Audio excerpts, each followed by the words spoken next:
Good morning everyone. आज के इस एडिटोरियल में हम लोग चर्चा करने वाले हैं मराठा आरक्षण की। हालांकि ये टॉपिक है वो महाराष्ट्र से रिलेटेड है, लेकिन इसका जो असर है अब अन्य राज्यों पे भी पड़ने वाले हैं। जैसा कि आपने इस बात को नोटिस किया होगा और एक्सपीरियंस भी किया होगा कि कई ऐसे पॉलिटिकल पार्टीज़ हैं जो अपना पॉलिटिकल फ़ायदा उठाने के लिए किसी पार्टिकुलर जाति समुदाय को आरक्षण देती आई हैं और आरक्षण का लाभ उठा करके चुनाव जीतती आई हैं। और जब आरक्षण वो देते हैं तो कई चीज़ों को ध्यान में रखते हैं, जैसे वोट परसेंटेज उसका क्या है, पॉपुलेशन क्या है, और आरक्षण देने के क्रम में इस बात का वो बिल्कुल ही ख्याल नहीं रखते हैं कि जो रूल है, कानून है, वो उस कानून को तोड़ा जा रहा है या उसको क्रॉस किया जा रहा है। तो ऐसी स्थिति में सुप्रीम कोर्ट का एक फ़ैसला आया है जिसके अंतर्गत इसके पहले एक और बात आपको जाननी चाहिए कि हमारे देश में 1993 में एक कमीशन का गठन किया गया था जिसको NCBC कहा जाता है, national commission for backward classes. ये जो कमीशन होती है वो ये डिसाइड करती है किस जाति को कितना आरक्षण देना चाहिए। जो स्टेट्स के तरफ से जो रिकमेंडेशंस आते हैं उस पर वो विचार करके उसको देना है या नहीं देना है, इसकी चर्चा करती है। और एक चीज़ आपको और मैं बता दूं कि इसके लिए जो आरक्षण का जो पैमाना लिमिट, अपर लिमिट है वो 50% है, 50% है। इसको आप क्रॉस नहीं कर सकते हो। लेकिन महाराष्ट्र के केस में जो मराठा आरक्षण दिया गया, इस जो लिमिट है, अपर लिमिट है, उसका उल्लंघन किया गया। उससे बियॉन्ड जा कर के, उसके परे जा कर के ये फैसला दिया गया, उनको आरक्षण दिया गया। इसी बात का संज्ञान लेते हुए सुप्रीम कोर्ट ने फैसला सुनाया है कि it is nothing but against excess. Excess का मतलब होता है लिमिट से ज़्यादा, बियॉन्ड लिमिट। तो कहा भी जाता है excess of everything is bad. तो वही महाराष्ट्र यानी मराठा आरक्षण के केस में हो गया। सुप्रीम कोर्ट ने कहा कि इट इज़ अगेंस्ट एक्सेस, जो लिमिट है उससे ऊपर के है यानी उसके खिलाफ है, उसकी बात कही जा रही है। इन मराठा केस, अगर मराठा केस की बात करें, SC holds fast. Hold fast का मतलब कह सकते हो ऐसा विश्वास करती है कोटा के संदर्भ में। जो कोटा का मतलब यहाँ पे आरक्षण समझिए। तो कोटा की जो सीलिंग है, सीलिंग का मतलब यहाँ पे लिखेगा अपर लिमिट। यानी मराठा के केस में जो सुप्रीम कोर्ट को लगता है कि जो कोटा अपर लिमिट है and requires a special reasons to exceed it, और उनको लगता है कि एक जो कोटा है जिसकी अपर लिमिट है और इसको क्रॉस करने के लिए, एक्सीड का मतलब होता है क्रॉस करना, और इसको क्रॉस करने के लिए एक रीज़न देने की ज़रूरत है। यानी आपको जस्टिफाई करना होगा कि आपने इस कोटा को, यानी ये जो सीलिंग है या अपर लिमिट है, उसको आपने क्रॉस क्यों किया। तो वर्ड जो इम्पोर्टेंट यहाँ पे है, होल्ड फास्ट का मतलब ऐसा विश्वास करता है, SC ऐसा मानता है कि एक कोटा है, कोटा का मतलब आरक्षण, सीलिंग का मतलब अपर लिमिट। यानी जो कोटा या जो आरक्षण का जो अपर लिमिट है उसको एक्सीड करने के लिए, यानी उसको क्रॉस करने के लिए आपको ज़रूरत है एक स्पेशल रीज़न देने की। एक मुख्य क्या रीज़न रहे हैं जिसके कारण आपने इसको क्रॉस किया, यानी जो डेडलाइन है 50% का, उसको आपने क्यों क्रॉस किया है, सुप्रीम कोर्ट ने जवाब मांगा था। इन स्ट्राइकिंग डाउन, स्ट्राइक डाउन का मतलब होता है एबोलिश करना, ख़त्म करना, समाप्त करना, या फिर उसको ख़त्म करना कह सकते हो। तो striking down the separate reservation given to Maharashtra Maratha communities, यानी मराठा कम्युनिटी को महाराष्ट्र में जो एक स्पेशल रिजर्वेशन यानी अलग रिजर्वेशन दिया गया है, सेपरेट का मतलब अलग रिजर्वेशन दिया गया है, उसको स्ट्राइक डाउन करते हुए, उसको ख़त्म करते हुए। The supreme court has underscore, जो सुप्रीम कोर्ट है उसने अंडरस्कोर किया है। अंडरस्कोर वर्ड बहुत बार आ चुका है जिसका मतलब होता है हाईलाइट करना। उसने हाईलाइट किया है, अंडरलाइन करना। द इम्पॉर्टेंस ऑफ, ज़रूरत of adhering to 50% limit. Adhering to का मतलब होता है फॉलो करना, मानना। अबाइड बाई कह सकते हो, फॉलो कह सकते हो, ये सब लिख लो। अबाइड बाई कह सकते हो, कॉम्प्लाई विद कह सकते हो, यहाँ पे वाई है, कॉम्प्लाई विद यानी मानना। The importance of adhering to 50% limit, यानी इस बात को हाईलाइट करते हुए सुप्रीम कोर्ट ने कहा कि एक ज़रूरत है, इम्पोर्टेंस है क्या, कि 50% का जो लिमिट निर्धारित किया गया है किसी भी राज्य में आरक्षण के लिए, उसको मानना, फॉलो करना, इसकी इम्पोर्टेंस ऑन टोटल रिजर्वेशन, पूरे रिजर्वेशन पे, as well as the need to justify. और उसने इस बात पे भी जोर दिया है कि इस बात को आप न्यायोचित ठहराइए, जस्टिफाई कीजिए, मतलब क्या, कि न्यायिक रूप से सही है या नहीं है। Excess by showing the existence of exceptional circumstances, ये जो आपने लिमिट को क्रॉस किया है, आप इस बात को जस्टिफाई कीजिए, मतलब न्यायोचित ठहराइए। कैसे? ये शो करते हुए, ये दिखाते हुए कि इस तरह का जो एक्सेप्शनल का मतलब होता है अनयूजुअल, स्पेशल सर्कमस्टांसेस, ये जो विशेष परिस्थिति है, ऐसा कोई एग्जिस्ट करता है हमारे संविधान में कि नहीं, इस बात को आप मुझे बताइए। फिर से मैं आपको समझाता हूँ, थोड़ा सा ये पेचीदा टॉपिक है। सुप्रीम कोर्ट ने इस बात को खारिज करते हुए, जो रिजर्वेशन दिया गया था किसको, महाराष्ट्र के मराठा कम्युनिटी को, उसने इस बात पे जोर डालते हुए कहा कि जो 50% का जो लिमिट है उसको आपको मानना ही पड़ेगा। टोटल रिजर्वेशन के मामले में जो 50% का जो मामला है, एडहर टू मतलब होता है पालन करना, तो इसकी इम्पोर्टेंस है, इसकी महत्व है, इसको पालन करने का जो महत्व है रिजर्वेशन के केस में।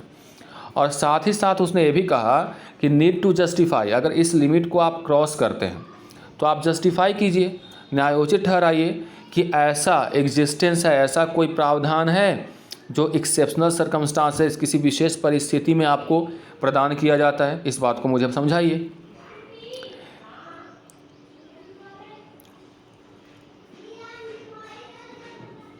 इन a decision that will be quite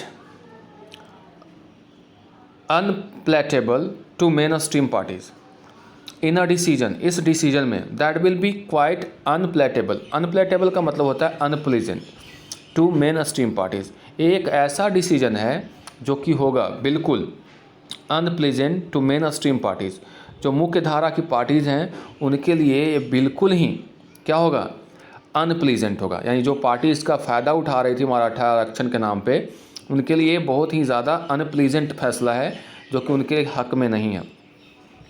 the court has not only found no merit in the Maratha claim, court ने न केवल इस बात को पाया है कि मराठा लोगों के द्वारा जो क्लेम किया जाता है, दावा किया जाता है, क्लेम का मतलब दावा किया जाता है, इसमें कोई मेरिट नहीं है, इसमें कोई सच्चाई नहीं है। और दावा क्या किया जाता है कि जो मराठा लोग हैं वो बैकवर्ड हैं, यानी बैकवर्डनेस का जो दावा किया जाता है उसमें कोई सच्चाई नहीं है। बट ऑल्सो सेड, इसने और क्या कहा, द कम्युनिटी, यानी जो ये समुदाय है, is adequately represented in public services, ये बहुत ही ज़्यादा संख्या में, एडिक्वेट मतलब पर्याप्त मात्रा में पब्लिक सर्विसेज में है, देखा जाता है इनको। यानी जो सरकारी पद होते हैं, सरकारी जो सर्विसेज होते हैं, गवर्नमेंट सर्विसेज होते हैं, उसमें इनको देखा जाता है। तो ये नहीं कह सकते हैं कि पूरी तरह से बैकवर्ड है। It is no surprise that, इसमें किसी तरह का आश्चर्य की बात नहीं है। द मराठा कोटा, जो मराठा को आरक्षण मिला है, given by Maharashtra through a 2018 law, जो 2018 के कानून के तहत इसे दिया गया है, did not survive judicial scrutiny by a constitutional bench, यानी कॉन्स्टिट्यूशनल का मतलब है संवैधानिक बेंच के द्वारा जो जुडिशियल स्क्रूटनी किया गया। जुडिशियल स्क्रूटनी करने का मतलब होता है न्यायिक जांच की गई है, उसमें एक कहीं भी सर्वाइव नहीं कर पाता है। यानी जो आरक्षण दिया गया है, मराठा कोटा दिया गया है महाराष्ट्र में, अगर उसको 2018 के कानून के तहत जो दिया गया है, ये सर्वाइव नहीं करता है, इसका कोई एग्जिस्टेंस ही नहीं है कि अगर हम लोग इसका न्यायिक जांच करें। अगर न्यायिक जांच किया गया है किसके द्वारा, कॉन्स्टिट्यूशनल बेंच के द्वारा, तो इसमें एक कानून कहीं भी नहीं ठहरता है। द 16% कोटा, और क्या था वो, उसकी बात हो रही है। द 16% कोटा इन एडमिशन्स, इसके तहत दिया गया था 16% कोटा एडमिशन में, to educational institutions and jobs in public services. Later बाद में क्या हुआ कि ब्राउट डाउन, ब्रिंग डाउन का मतलब होता है नीचे ले आना, 12% इन एडमिशन्स, 12% एडमिशन्स में, एंड 13% इन जॉब्स, और 13% जॉब में। यानी 2018 में इसको 16% दिया गया था एडमिशन और एजुकेशनल इंस्टीट्यूशंस में, वही कम करके बाद में 2019 में इसको 12% और 13% रिस्पेक्टिवली कर दिया गया था। आगे देखते हैं। थ्रू अ 2019 अमेंडमेंट, ये तो ऊपर वाली बात हो गई, 2019 के अमेंडमेंट के तहत 12 और 13% कर दिया गया था। To the total reservation in the state beyond 50% ceiling imposed by the earlier verdicts. आइए जो फैसला लिया गया, इसने क्या किया कि रिजर्वेशन का जो लिमिट है, सीलिंग का मतलब होता है अपर लिमिट, जो कि इम्पोज किया गया था, लागू किया गया था पहले के फैसलों में। पहले जो फैसला लिया गया था जिसके अंतर्गत 50% फिक्स किया गया था, अपर लिमिट लागू किया गया था, उसको ये क्रॉस करता है, बियॉन्ड जाता है। बियॉन्ड का मतलब उसके परे जाता है। यानी जो ये रिजर्वेशन दिया गया 2018 के कानून के तहत, जो कि वो 2019 में उसको कम करके 12% और 13% जॉब वगैरह में कर दिया गया है, जो कि जो रिजर्वेशन का जो सीलिंग है, अपर लिमिट है जो 50% है, उसको एक क्या करता है, क्रॉस करता है। द 5 जज बेंच, 5 जजों का बेंच, देखिए फिर से हाइफन वर्ड है इसलिए जजेस नहीं हुआ, जज हुआ।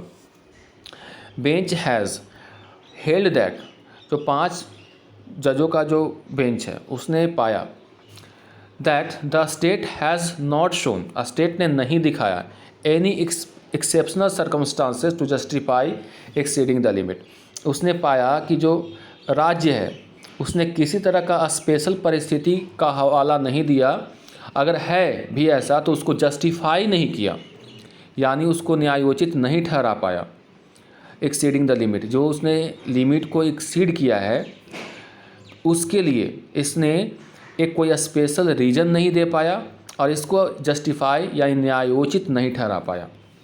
यानी केवल ये फैसला दे दिया कि इतना % आरक्षण दे दिया जाएगा, लेकिन सुप्रीम कोर्ट बार बार इसी बात की ओर इशारा कर रही है कि अगर आप ऐसा काम करते हो तो you will have to justify it, कि आपने इस कोई ऐसा प्रावधान है क्या हमारे देश में जिसके अंतर्गत आप 50% का जो कोटा का अपर लिमिट है उसको आपने एक्सीड किया, उसके लिए रीज़न दीजिए।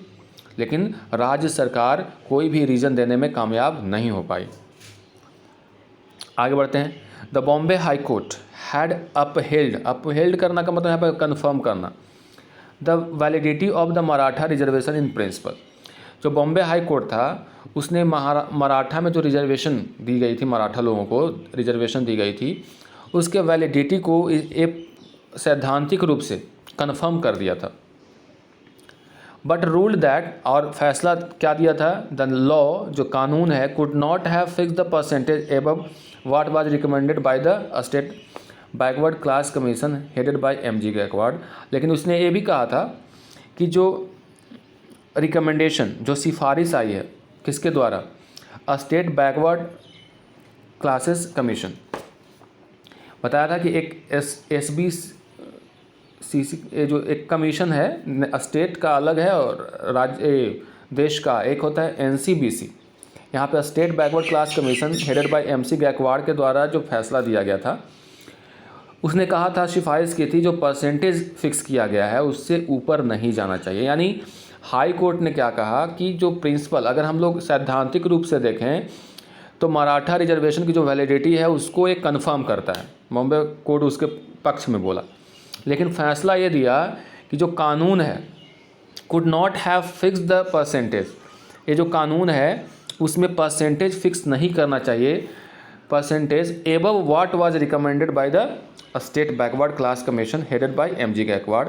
MG गायकवाड़ के द्वारा जो स्टेट बैकवर्ड क्लास कमीशन जो हेड किया जाता है, लीड किया जाता है, उनके द्वारा जो परसेंटेज फिक्स किया गया था उसको नहीं करना चाहिए था, उसको क्रॉस नहीं करना चाहिए था, ये भी इसका मानना था। द कोर्ट, यहाँ पे सुप्रीम कोर्ट के लिए आया, has now set aside the ruling, उसने जो जजमेंट आया था हाई कोर्ट का उसको एकदम साइड कर दिया, मतलब खारिज कर दिया। यानी जो रूलिंग दी गई थी हाई कोर्ट के द्वारा कि ये प्रिंसिपल अगर सैद्धांतिक रूप से देखें तो मराठा लोगों को जो आरक्षण दिया जा रहा है उसमें उसको कंफर्म करते हैं, मतलब कोई गलत नहीं ठहराया। लेकिन जो सुप्रीम कोर्ट है हाई कोर्ट के फैसले को दरकिनार करते हुए, किनारे करते हुए, rejecting the ACs reasoning, reject करना मतलब उसको खारिज करना, एसी मतलब हाई कोर्ट की जो रीजनिंग है, रीजनिंग का मतलब यहाँ पे लॉजिक है, तर्क है। तर्क क्या है, दैट की the denial of backward class status to the Marathas had pushed them deeper into social and educational backwardness. तो हाई कोर्ट ने ये तर्क दिया था कि denial of backward class status, यानी बैकवर्ड क्लास के जो स्टेटस है उसको वंचित करने के कारण जो मराठा समाज है वो पूरी तरह से उसको पुश देम डीपर, उसको नीचे ढकेल दिया गया है। और किस रूप में? सोशल एजुकेशनल बैकवर्डनेस की तरफ। यानी हाईकोर्ट ने ये तर्क दिया कि जो आपने मराठा लोगों को आरक्षण देने से मुकर गए, जिसकी वजह से सोशल और एजुकेशनल क्षेत्र में जो मराठा लोग पूरी तरह से बैकवर्ड हो गए। उन्होंने कहा उनको आपने बैकवर्डनेस की ओर ढकेल दिया। And that this constituted a special circumstance in support of their claim to separate reservation. और आगे देखते हैं। और ये जो बात कही गई है ना, वही सब स्पेशल सर्कमस्टांस है। सुप्रीम कोर्ट बार बार बोल रही थी कोई ऐसा स्पेशल सर्कमस्टांस बताओ, एक विशेष परिस्थिति बताओ जिसके अंतर्गत आप 50% का जो अपर लिमिट है उसको आप क्रॉस कर रहे हो। तो यही यहाँ पे बोला गया है कि आप मराठा लोगों को आरक्षण नहीं दिए, इसी की वजह से वे लोग सोशली और इकोनॉमिकली बैकवर्ड हो गए। ठीक है, वो पूरी तरह से गहराई में चले गए। और यही वो कारण है जिसके लिए आपको कहा जा रहा है कि एक अलग सेपरेट रिजर्वेशन उन लोगों को देना चाहिए। ये क्लेम था हाई कोर्ट का, यानी हाई कोर्ट जो है मराठा आरक्षण के पक्ष में था। ठीक है, जिसके अंतर्गत उसने दावा किया कि जो आप बार बार मांग रहे हो ना कि स्पेशल सर्कमस्टांस आप नहीं दे रहे हो, इसकी वजह से वो इकोनॉमिकली और सोशली एजुकेशनली बैकवर्ड हो चुका है। आगे बढ़ते हैं। The second limb of the judgment, judgment का अगर दूसरा हम लोग पहलू देखें, लिम का मतलब यहाँ पे पहलू समझ जाओ, फैक्टर समझ जाओ। हाउएवर, हालांकि मे कॉज पॉलिटिकल कंसर्न, जिसके कारण राजनीतिक चिंताएं उत्पन्न हो सकती है। कोर्ट ने क्या कहा?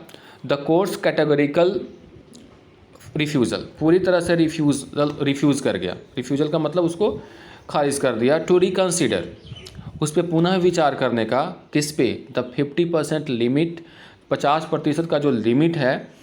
Set down by, set down का मतलब होता है इस्टेब्लिश किया गया था, बाय अ वर्डिक्ट, एक फैसले के तहत। और ये फैसला कब था? 1992 का इंदिरा साहनी के द्वारा। यानी सुप्रीम कोर्ट पूरी तरह से इस बात पे रिफ्यूज़ कर गई कि मैं किसी तरह का ये 50% का जो लिमिट है उस पर विचार करने वाला हूँ। यानी इस पे कोई भी किसी भी तरह का विचार नहीं किया जाएगा। 50% का जो लिमिट है उस पर, जो कि इस्टेब्लिश गया था, जिसको लागू किया गया था, या आप कह लो कि इस्टेब्लिश किया गया था एक वर्डिक्ट के तहत, जो कि इंदिरा साहनी के द्वारा 1992 में। अब ये जो फैसला है जो सुप्रीम कोर्ट का, may threaten the continuance of different kinds of reservation in states. यानी जो सुप्रीम कोर्ट का जो जजमेंट आया है, इसके कारण कई स्टेट्स को में जो रिजर्वेशन दिए गए हैं उसके लिए जो कंटिन्यूटी, यानी उसको जो आगे बढ़ने पर उसके कंटिन्यूएंस पे क्या मंडरा रहा है? खतरा मंडरा रहा है। कई ऐसे राज्य हैं जो पॉलिटिकल फ़ायदा उठाने के लिए आरक्षण देते आए हैं। उन राज्यों के लिए भी एक खतरा का समझ लो कि सिंबल है, क्योंकि जो फैसला अब आया है सुप्रीम कोर्ट का, उसमें कहा गया कि 50% का जो लिमिट है उसमें आप क्रॉस नहीं कर सकते। इसमें मैं पुनः विचार करने के मूड में नहीं हूँ। जो लिमिट है वो लिमिट है जो 1992 में जो इस्टेब्लिश कर दिया गया है वर्डिक्ट, उसी के अनुसार वो काम करेगा। जिसके कारण और भी कई राज्य हैं जो इसके खतरे के अंतर्गत आ गए हैं। द कोर्ट्स इंटरप्रेशन, जो इंटरप्रिटेशन, तो जो कोर्ट का इंटरप्रिटेशन है, एक्सप्लेनेशन है of the 102nd constitutional amendment, 102वां संवैधानिक जो अमेंडमेंट हुआ था, बाय विच, जिसके अंतर्गत a national commission for backward classes, NCBC इसको कहते हैं, वाज क्रिएटेड। यानी संविधान के 102वीं सुधार के अंतर्गत, अमेंडमेंट के तहत NCBC 1993 में इसको इस्टेब्लिश किया था। हैज़ प्रूव्ड राइट फियर्स, एक सही डर या चिंता जाहिर किया है कि that the national bodies role and power, जो नेशनल बॉडी कौन हो गया? NCBC, रोल एंड पावर में impact the rights of states. जो इसके रोल है, रोल का मतलब भूमिका, पावर मतलब ताकत, में इम्पैक्ट असर डाल सकता है किस पे, राइट्स ऑफ स्टेट्स, जो राज्यों के अधिकार हैं उन पे। The court has ruled that, जो कोर्ट है उसने फैसला दिया है, वर्डिक्ट दिया है, रूल का मतलब वर्डिक्ट दिया है कि हेंस फोर्थ यानी अब से, हेंस फोर्थ का मतलब अब से, there will be only be a single list of socially and economically backward classes. अब से केवल एक सिंगल इकलौता लिस्ट होगा जिसके अंतर्गत सोशली और एजुकेशनली बैकवर्ड क्लासेस को इंक्लूड किया जाएगा। With respect to each state and union territory notified by the president of India. किसके संदर्भ में, इन विथ रिस्पेक्ट टू का मतलब के संदर्भ में, each state and union territory, जितने भी हमारे देश में स्टेट्स हैं और यूनियन टेरिटरीज हैं उन सब के संबंध में या संदर्भ में एक ही लिस्ट तैयार किया जाएगा जो कि सोशली और इकोनॉमिकली बैकवर्ड क्लासेस के लिए होगा। और इसको कौन नोटिफाई करेगा, it will be notified by the president of India. Bharat के राष्ट्रपति के द्वारा इसको नोटिफाई किया जाएगा, यानी लोगों तक बताया जाएगा। आगे बढ़ते हैं। एंड आगे क्या है, and that states can only make recommendations. अब के नियम के अनुसार क्या होगा कि जो स्टेट्स हैं वो कुछ नहीं कर सकते हैं, केवल आपको सिफारिशें भेजनी है कि इस जाति को, इस समुदाय को मुझे आरक्षण देने का मन हो रहा है, उसके बाद विचार किया जाएगा, तब फैसला है। आप खुद से नहीं कर सकते हो, आपको केवल रिकमेंडेशंस भेजना है फॉर इंक्लूशन और एक्सक्लूशन, यानी किस जाति को उसमें इंक्लूड किया जाए, किसको उसमें से निकाल दिया जाए। इसके लिए केवल आप रिकमेंडेशन भेजिए, सिफारिशें भेजिए, और आप कुछ नहीं कर सकते अपने तरफ से। With any subsequent change to be made only by parliament, और किसी भी तरह का एक इसमें बदलाव जो आएगा वो पार्लियामेंट के द्वारा डिसाइड किया जाएगा। Several MPs has argued that, कई ऐसे एमपीज हैं जिन्होंने आर्ग्यू मतलब तर्क दिया है कि amendment would denude the states of their power. जो अमेंडमेंट है, जो सुधार लाया गया, इसके कारण क्या होगा कि इट विल डिन्यूड का मतलब होता है वंचित कर देना किसी को, यानी ख़त्म कर देना। जो स्टेट्स का जो राइट है, पावर है, ताकत है, उसको क्या कर दिया जाएगा, ख़त्म कर दिया जाएगा, डिन्यूड कर दिया जाएगा, उससे वंचित कर दिया जाएगा उसको। ये कई एमपीज़ का मानना है। But the centre had assured them, centre ने सुनिश्चित किया है उन लोगों को that it was not so, ऐसा कुछ भी नहीं है। The court has now ruled that, जो कोर्ट है अब उसने क्या एक रूल दिया है, मतलब वर्डिक्ट दिया है। पार्लियामेंट्स इंटेंट, पार्लियामेंट का जो इंटेंट मतलब इरादा, was to create a scheme to identify SEBCs। जो इंटेंट था, इरादा था कि जो एक ऐसा स्कीम, योजना तैयार करना जिसके अंतर्गत हम लोग पहचान सकें किसको, SEBCs को, यानी सोशली इकोनॉमिकली बैकवर्ड क्लास को। SEBC हो गया। In the same manner as SCs और ST, जिस प्रकार हम लोग SC और ST के लिए एक तरह का एक स्कीम चलाते हैं उनको आइडेंटिफाई करने के लिए, उसी तरह से SEBCs हैं, यानी जो socially and economically background classes हैं, उनको भी आइडेंटिफाई करने के लिए एक तरह का स्कीम तैयार करने की बात सेंट्रल गवर्नमेंट कर रही है। द प्रेसिडेंट अलोन, जो प्रेसिडेंट हैं वो अकेला, to the exclusion of all other authorities, और जो जितने अथॉरिटीज़ हैं उनको एक्सक्लूड करके, मतलब वो नहीं रहेंगे इसमें, केवल प्रेसिडेंट अकेला होंगे। इज़ नाउ एम्पावर्ड, उनको शक्ति प्रदान कर दिया गया है, टू आइडेंटिफाई, पहचानने के लिए किसको, SEBCs को, socially and economically backward class को आइडेंटिफाई करने का अधिकार केवल प्रेसिडेंट को दे दिया गया है। अ क्लेमर, क्लेमर वर्ड का मतलब होता है प्रोटेस्ट, शोर शराबा। For at another constitutional amendment to undo the effect, इस इफ़ेक्ट को, यानी जो अमेंडमेंट लागू किया गया है, सुप्रीम कोर्ट का वर्डिक्ट आया है, इस इफ़ेक्ट को अंडू मतलब कैंसिल करने के लिए फिर से एक बार प्रोटेस्ट होने की संभावना है। यानी जो कॉन्स्टिट्यूशनल अमेंडमेंट होगा इसको कैंसिल करने के लिए फिर से एक बार, जैसे किसान का प्रोटेस्ट चल रहा है ना, उसी प्रकार आरक्षण के नाम पे फिर से एक बार प्रोटेस्ट होने की संभावना है। तो इसलिए लिखा हुआ है द क्लेमर, क्लेमर का मतलब protest for at another constitutional amendment to undo the effect, जो इसका प्रभाव होगा उसको अंडू करने के लिए, कैंसिल करने के लिए, ऑफ दिस वर्डिक्ट में be in the offing. In the offing एक फ्रेज होता है जिसका मतलब होता है ऑन प्रोग्रेस कह सकते हो, इन पाइपलाइन कह सकते हो, या फिर अबाउट टू हैपन होने वाला है ऐसा कह सकते हो। इन पाइपलाइन भी कह सकते हो। यानी कहना ये चाह रहा है कि ये जो आरक्षण के नाम पे जो अमेंडमेंट हो रहा है अभी, कि जो राज्य की जो अधिकार में अब ये नहीं आएगा, ये पार्लियामेंट डिसाइड करेगा और इसका पूरा का पूरा आइडेंटिफाई करने की जिम्मेवारी राष्ट्रपति को होगी। राष्ट्रपति ही फाइनली ये डिक्लेयर कर पाएंगे कि इनको आरक्षण देना चाहिए या नहीं देना चाहिए। इस जो अमेंडमेंट होने वाला है फिर से एक बार प्रोटेस्ट क्रिएट करेगा देश में, ऐसा संभावना जाहिर की जा रही है कि इस अमेंडमेंट को अंडू यानी कैंसिल करने के लिए। एडिटोरियल बहुत ज़्यादा इंपॉर्टेंट इसलिए हो जाता है कि ये बर्निंग टॉपिक है और हमारे राज्यों, कितने भी राज्य हैं देश के, सारे राज्यों से जुड़े हुए मामले हैं और आपको ज़रूर आरक्षण के विषय में जानकारी होनी चाहिए। केवल 50% है। That's all for today. See you in the next video.